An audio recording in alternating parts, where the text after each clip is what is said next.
Kompas Bisnis kembali untuk Anda, kali ini bersama saya Asri Gunawan. Saudara, Presiden Joko Widodo sempat mengutarakan kekhawatirannya karena kurs rupiah yang tembus di atas 16.000 per dolar Amerika Serikat. Melemahnya rupiah banyak merugikan Indonesia yang masih banyak bergantung pada barang impor. Meskipun pelemahan rupiah menguntungkan eksportir, secara umum Presiden Jokowi menyoroti ketidakpastian ekonomi di pasar global yang juga berdampak pada Indonesia. Saya beri sepeda.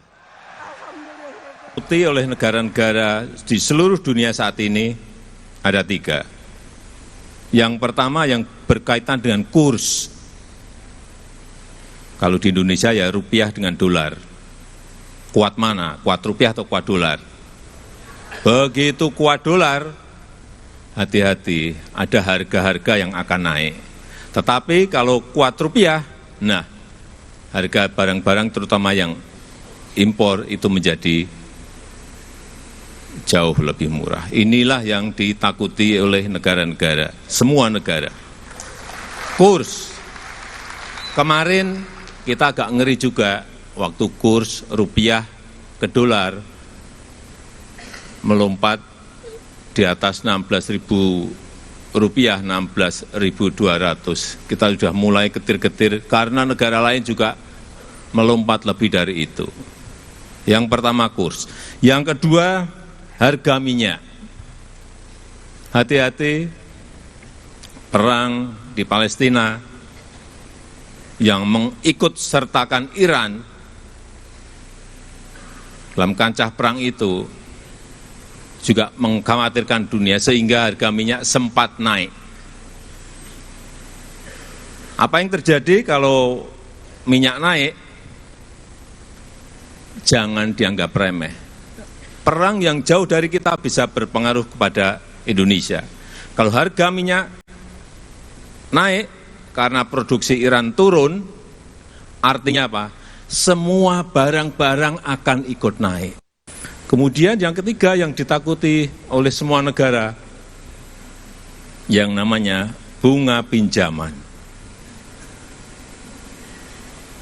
Karena semua negara itu memiliki pinjaman.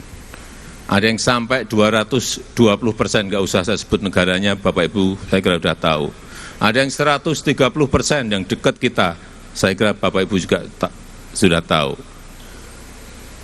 Dan kita pada tataran kalau dibandingkan negara-negara lain, kita berada di angka 39%, itu sebetulnya masih jauh dari undang-undang yang diperbolehkan dan juga jauh dari negara-negara lain yang Salah satu penyebab rupiah melemah adalah kondisi pasar dunia yang tidak menentu. Menteri Keuangan Sri Mulyani bilang ekonomi global memang sedang tidak baik-baik saja. Ekonomi global saat ini berkembang menuju tantangan yang kompleks. Di antaranya disebabkan oleh suku bunga tinggi di Amerika Serikat. Hal ini memberi tantangan stabilitas moneter, fiskal, dan sektor keuangan.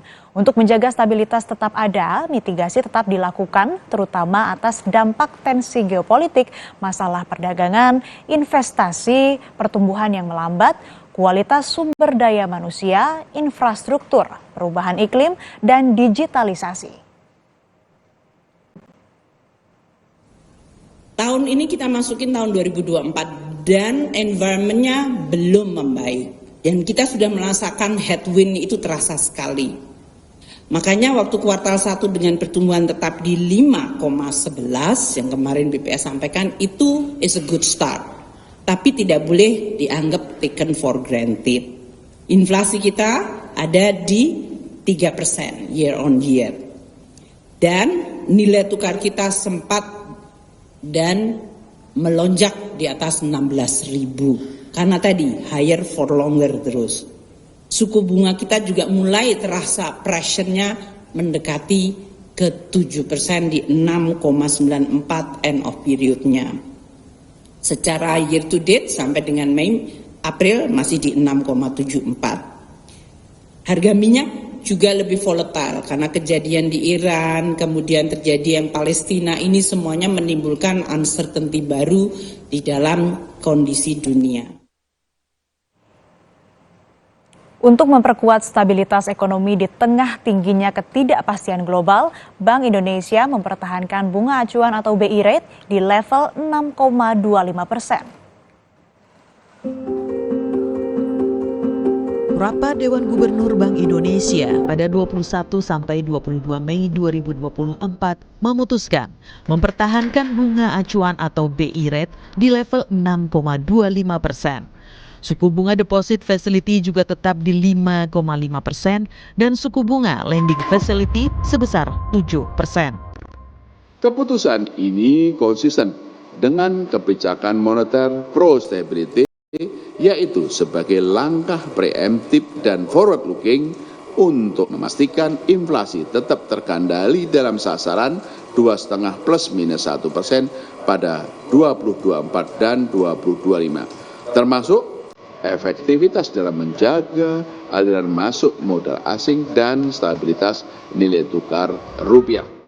Untuk memastikan stabilitas dan mendukung pertumbuhan ekonomi yang berkelanjutan di tengah masih tingginya ketidakpastian pasar keuangan global, Bank Indonesia terus memperkuat bauran kebijakan moneter, makroprudensial, dan sistem pembayaran.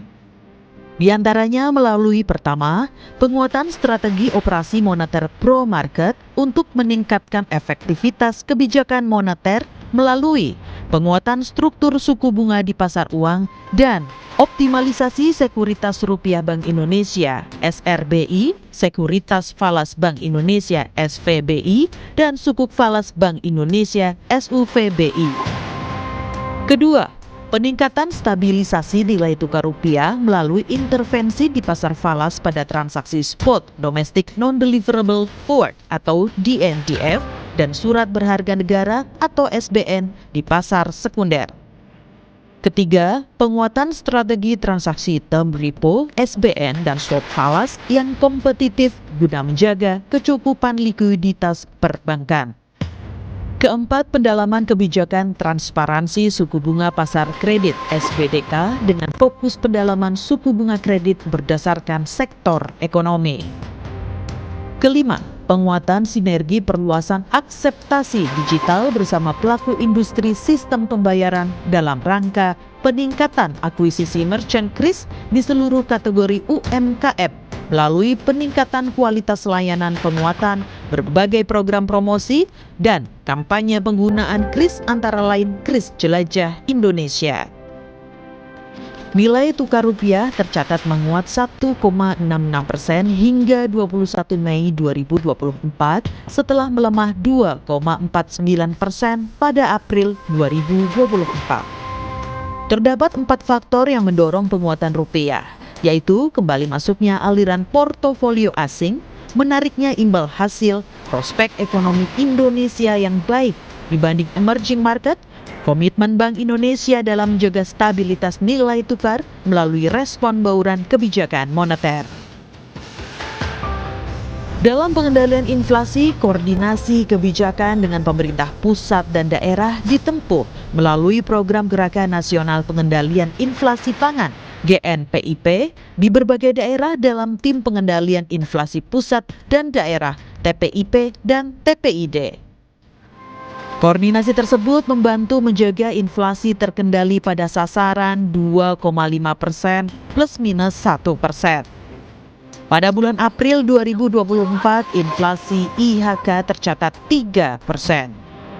Selain itu, koordinasi kebijakan moneter dan fiskal juga diperkuat untuk menjaga stabilitas makroekonomi dan momentum pertumbuhan ekonomi. Tim Liputan, Kompas TV.